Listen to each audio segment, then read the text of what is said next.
नमस्कार, दिन भर की बड़ी खबरों में आपका स्वागत है। मैं हूं शिवानी।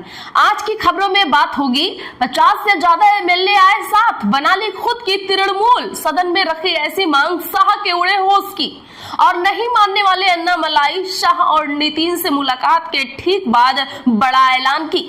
वहीं ममता का हश्र देख सुधरे अखिलेश, राहुल को बड़ा ऑफर, योगी मोदी के छूटे पसीने की, साथ ही मोदी सरकार को घेरने की तैयारी पूरी। 8 जून को पूरा इंडिया एकजुट की। और खबर के अंत में बात होगी चुनावी धांधली के खिलाफ धरने पर बैठी ममता बनर्जी की। इसी के साथ आज दिन भर की सभी बड़ी और प्रमुख खबरों को जानेंगे विस्तार से। उससे पहले एक नजर सुर्खियों पर। ममता बनर्जी बोली, टीएमसी विधायकों पर भाजपा ज्वाइन करने का दबाव, पुलिस उन्हें डरा धमका रही है। आगरा में मुख्य चुनाव आयुक्त ने मंदिर में दर्शन किए, माता पिता और पत्नी भी साथ, बोले 5 राज्यों में सफल चुनाव के बाद आशीर्वाद लेने आया हूं मैं। सीएम विजय बोले, डीएमके एआईएडीएमके को सूट पहनने से दिक्कत क्यों, मेरी पॉलिटिक्स भी सूट की तरह ब्लैक एंड व्हाइट, मैं मुख्यमंत्री नहीं सेवक हूं। स्टूडेंट्स ने समिति को बताया, सीबीएसई के ओएसएम में 15 गड़बड़ियां, शिक्षा मंत्रालय ने टेंडर देने को लेकर सीबीएसई से मांगी रिपोर्ट। ट्विसा केस में पति और सास को जेल भेजा गया, सीबीआई ने नहीं मांगी रिमांड, गिरी बोला का आरोप। ट्विसा के वकील ने बेटे समर्थ से की मारपीट। विधानसभाओं में तेजी से बिल पास करने का चलन बढ़ा, औसतन विधानसभाएं सिर्फ 24 दिन चली, 30% विधेयक एक दिन में हुआ पास। मैं गिरफ्तार होने को तैयार हूं, धरना देने पर अड़ी ममता बनर्जी, बीजेपी को दे दी खुली चुनौती। विदेश मंत्रालय ने कहा 3 जून से भारत दौरे पर आएंगी वेनेजुएला की राष्ट्रपति, नेपाल के साथ सीमा पर कहा। हिमाचल पंचायत चुनाव में 443 नेता अनपढ़ जीते, 63% जनप्रतिनिधि 10वीं या इससे कम पढ़े लिखे, 21 से 30 साल के 13% युवाओं को मिली कमान, महिलाओं का बढ़ा दबदबा। राबड़ी देवी के चैलेंज पर सीएम सम्राट का अटैक, नीतीश का नाम लेकर बोले कुछ लोग अपनी बपौती समझते हैं। लेबनान में इस्राएली वार से ट्रंप नाराज, नेतन्याहू को फोन कर लगाई फटकार, कहा पागल हो गए हो क्या, तुम ये सब रोको। पंजाब चुनाव से पहले कांग्रेस प्रधान बदल सकता है, हाईकमान की 4 दिन में दूसरी हाई लेवल मीटिंग हुई, हिंदू सिख संतुलन बनाने की तैयारी। योगी बोले तुम्हारी सोच पशुवत, गोमाता से जन्मांतर का नाता, गाय को पशु कहने को लेकर मौलवी मौलाना पर भड़के सीएम योगी। ओडिशा में हो रहा अवैध बॉक्साइट खनन, कांग्रेस ने केंद्र सरकार को घेरा, कहा जनजातीय मंत्री आखिर क्यों है चुप। घटिया था हमीरपुर के ढहे पुल के पिलर का मटेरियल, एक्सपर्ट की जांच में कई खामियां हुई उजागर। कांग्रेस विधायक ने सीएम मोहन यादव को पर्ची वाला बताया, पूर्व भाजपा विधायक के आरोपों पर कहा वे अपने कर्मों का फल भुगत रहे। थरूर बोले वंदे मातरम लोगों के लिए बोझिल है, हर कार्यक्रम में राष्ट्रीय गीत गाना मुश्किल, इसका समाधान आपसी सहमति से निकाला जाए। विदेशियों के लिए भारत में रहने के नियम बदले, अब 180 दिन पूरे होने से पहले रजिस्ट्रेशन करा सकेंगे, ऑनलाइन अपील का भी ऑप्शन। पूरी एक पीढ़ी के साथ विश्वासघात हुआ है, नीट पेपर लीक को लेकर शशि थरूर ने सरकार पर साधा निशाना। संजय राउत का शिंदे गुट के नेताओं को न्योता, बोले गलती का एहसास हो तो शिवसेना में लौटिए। सेंसेक्स 383 अंक चढ़कर 74,650 पर हुआ बंद, निफ्टी में भी 101 अंक की रही तेजी, आईटी और ऑटो शेयर्स में ज्यादा खरीदारी रही। चलिए जानते हैं बड़ी और प्रमुख खबरों को विस्तार से। उससे पहले वीडियो को लाइक करें, साथ ही आपसे रिक्वेस्ट खबरों को आखिर तक जरूर देखें। दिल्ली में 8 जून को इंडिया ब्लॉक की बैठक संभव, राहुल, ममता और अखिलेश समेत 15 दलों के नेताओं आ सकते हैं एक साथ। जी हां, बता दें कि विपक्षी गठबंधन इंडिया ब्लॉक के वरिष्ठ नेताओं की 8 जून को दिल्ली में बैठक हो सकती है।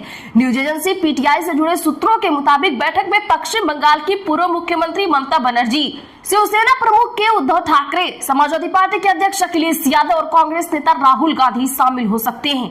बैठक में भाजपा के नेतृत्व वाली सरकार का मुकाबला करने और विपक्षी एकजुटता को मजबूत करने की संयुक्त रणनीति पर चर्चा की जाएगी।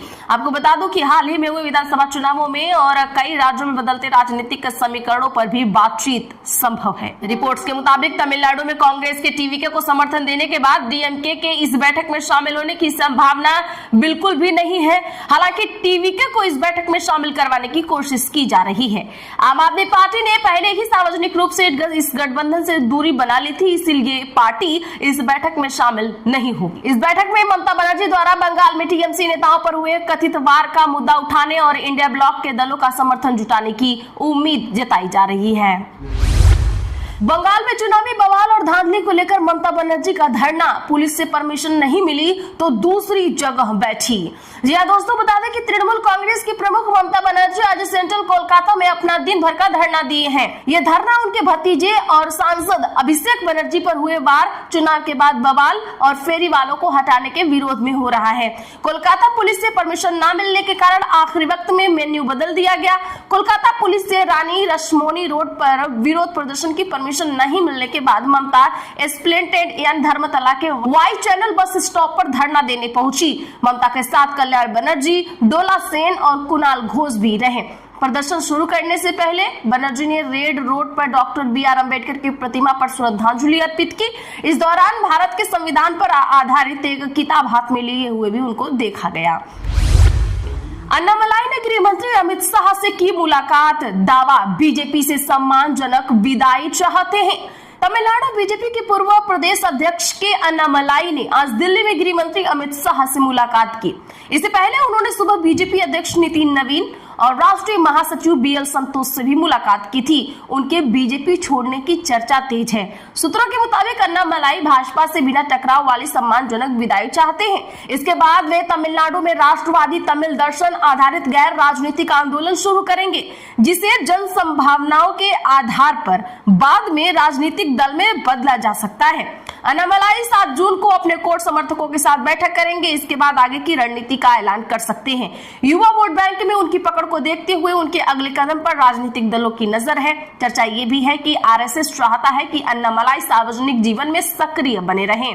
वहीं राजनीतिक विश्लेषक सुमंत शेरमन के मुताबिक अन्नामलाई की एन मक्कल पदयात्रा के बाद तमिलनाडु में बीजेपी का वोट शेयर 2024 में 11% तक पहुंचा था, जो 2026 में फिर 3% पर है।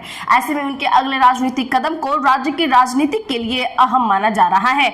आपको बता दें कि 4 जून को अन्नामलाई के जन्मदिन से पहले चेन्नई के कई इलाकों में उनके समर्थकों में पोस्टर लगाए गए हैं। इन पोस्टरों पर लिखा है, our leader come and lead us, यानी हमारे नेता आइए और हमारा नेतृत्व कीजिए। अखिलेश सिफारिश नहीं, सर्वे से चुनेंगे जिताऊ कैंडिडेट, रिटायर्ड आईएएस को मिली जिम्मेदारी। उत्तर प्रदेश में समाजवादी पार्टी 2027 के विधानसभा चुनाव से पहले संभावित कैंडिडेट्स का सर्वे करवा रही है। टिकट के दावेदार जमीन पर कितने मजबूत हैं, इसको 2 तरह से जांचा जा रहा है। पहला ये है कि प्राइवेट एजेंसी से सर्वे करवाया जा रहा है और दूसरा लोकल लीडर के फीडबैक के आधार पर देखा जा रहा है। सर्वे की मॉनिटरिंग खुद अखिलेश यादव कर रहे हैं। पार्टी सूत्रों का दावा है कि इस बार टिकट वितरण में सर्वे और फीडबैक को प्राथमिकता दी जाएगी। सिफारिशें नहीं चलेंगी। सपा उनके चेहरों को उन्हीं मैदान में उतारेगी जिनका अपने क्षेत्र में मजबूत जनाधार होगा, छवि बेदाग होगी और वो जिताऊ कैंडिडेट होंगे। सूत्रों के मुताबिक यूपी सरकार के रिटायर्ड आईएएस अफसर आलोक रंजन इसकी कमान संभाल रहे हैं। उनकी अगुवाई में लखनऊ के गोमती नगर में एक ऑफिस भी बनाया गया है। यहाँ लखनऊ की एक यूनिवर्सिटी के अर्थशास्त्र विभाग के एक प्रोफेसर, 2 रिसर्च स्कॉलर, कई सपोर्ट स्टाफ संभावित चेहरों पर काम तकरीबन पूरा कर चुके हैं। कहा जा रहा है कि ममता बनर्जी के हालात को देखते हुए अखिलेश यादव राहुल गांधी को बड़ा ऑफर देने की कोशिश कर रहे हैं। ओडिशा में हो रहा अवैध बॉक्साइट खनन, कांग्रेस ने केंद्र सरकार को जमकर घेरा। जी हाँ, बता दें कि कांग्रेस ने आज मोदी सरकार पर वार किया है। दरअसल ओडिशा के कोरापुट जिले में ग्रामीणों ने बॉक्साइट खनन के लिए बुलडोजर से मंजूरी देने के कानून के कथित उल्लंघन के खिलाफ विरोध प्रदर्शन किया। कांग्रेस ने कहा कि जनजातीय मामलों के मंत्री जुएल ओराम को इस बात की चिंता करनी चाहिए कि राज्य के अलग अलग हिस्सों में इस तरह के आंदोलन क्यों हो रहे हैं। कांग्रेस नेता जयराम रमेश ने कहा कि बॉक्साइट खनन के लिए भूमि अधिग्रहण को ध्वस्त करने के लिए कानून के उल्लंघन के खिलाफ ओडिशा के ग्रामीणों का नया विरोध प्रदर्शन इस समय कोरापुट जिले में चल रहा है। रमेश ने दावा किया कि कलिंगा एल्यूमिना लिमिटेड पर लगभग 400 एकड़ वन भूमि को अवैध रूप से मोड़ने का आरोप लगाया जा रहा है, जिस पर आंदोलनकारियों को वन अधिकार अधिनियम 2006 के तहत पारंपरिक और आध्यात्मिक अधिकार प्राप्त है। बंगाल में टीएमसी तोड़ सकते हैं निकाले गए विधायक, बोले हम असली तृणमूल। ममता बनर्जी की पार्टी तृणमूल कांग्रेस 2 गुटों में बढ़ सकती है। पार्टी से निकाले गए नेता रिजू जत्ता ने दावा किया है कि 80 में से 50 से ज्यादा विधायक खुद को असली तृणमूल बताने की तैयारी कर रहे हैं। रिजू ने दावा किया है कि आज वे सभी विधायक विधानसभा स्पीकर के पास जाएंगे और 3 मुद्दे उठाएंगे। पहला, हमें असली तृणमूल कांग्रेस है। दूसरा, विपक्ष के नेता ऋतव्रत होंगे, ना कि शोभन देव। तीसरा, हमारे पास 2/3 बहुमत है, इसीलिए चुनाव चिन्ह हमारा होना चाहिए। बता दें कि बंगाल में टीएमसी के 80 विधायक हैं। नए गुट को मान्यता के लिए 2/3 यानी 54 विधायकों की जरूरत होगी।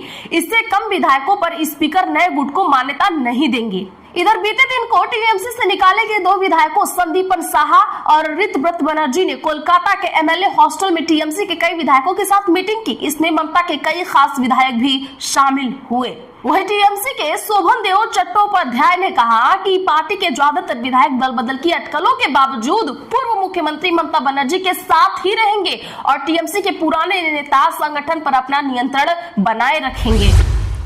सीबीएसई के री एवेल्युएशन पोर्टल पर साइबर अटैक, 2 मिनट में 15 लाख एक्सेस अटेम्प्ट। दोस्तों बता दें कि केंद्रीय माध्यमिक शिक्षा बोर्ड यानी सीबीएसई ने कहा है कि री एवेल्युएशन और अंकों के वेरिफिकेशन के लिए शुरू किए गए पोर्टल पर साइबर अटैक हुआ। सीबीएसई ने बताया कि पोर्टल पर महज 2 मिनट में 15 लाख हिट्स दर्ज किए गए।